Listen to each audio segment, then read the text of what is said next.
Obviously, matches and all that stuff takes its toll on your body and so forth. But as you get sort of a bit older, a bit wiser, and a bit more experienced, you know also how to handle it. I am extremely proud and honored to have beaten Pete's record, as he was my childhood hero and I have always looked up to him. Once you reach a good level in tennis, it fills you with a lot of motivation. I hope I can do it for a long time. Oh my God, I don't think any player can look forward to or expect to have a career of so many Grand Slam wins or title wins or being so long at the top of the game. I'm as patient a father as I am on the tennis court.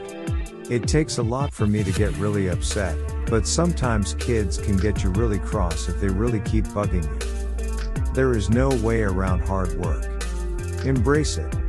You have to put in the hours because there's always something which you can improve. Federer is the most beautiful man to watch play tennis. The most beautiful I've ever seen play. His movement, combined with the artistry, his racket, the look, he's got everything going. My dad said if you become a tennis professional, just make sure you get into the top 100, because you have to make a little bit of money. You make a living so you can pay your coaching and, your travels. When you do something best in life, you don't really want to give that up, and for me it's tennis. I love tennis.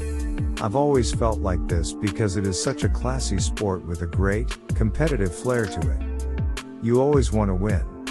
That is why you play tennis, because you love the sport and try to be the best you can at it. The serve, I think, is the most difficult, in terms of coordination, because you got the two arms going, and you got to toss it up at the right time. So, my favorite shot is always going to be the forehand.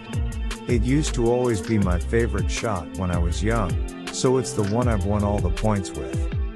It is always in my mind still that I can crush anybody. That's not an issue. But I think that is the same for most athletes.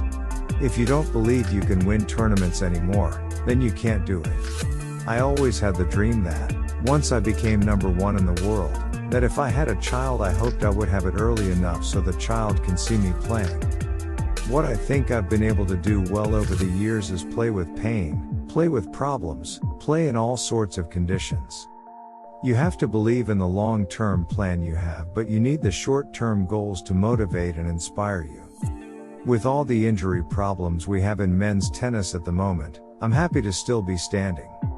You have to put in a lot of sacrifice and effort for sometimes little reward, but you have to know that if you put in the right effort, the reward will come.